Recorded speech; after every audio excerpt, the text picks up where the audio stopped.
Hey everyone, welcome back to another video. And in this video, I'm gonna talk about how to import contacts from SIM card to your iPhone. So before getting to this step, the first one, we need to insert the SIM card with which the contacts is saved so that it get import to your iPhone. After the SIM card is inserted, you have to follow these instructions. First one, go over here in the settings. Now from here, you have to scroll down and navigate to apps. Now from here, you have to navigate to contacts. So what I need to do is I'll go over here. You can navigate to the contacts.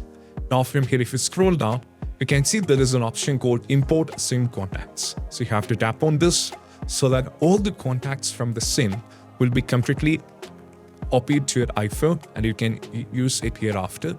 And this is what you have to do. So this is a quick video. And if you find this video helpful, don't forget to subscribe and click on the bell icon for more these kind of videos. See you soon next video. Peace out. Bye bye.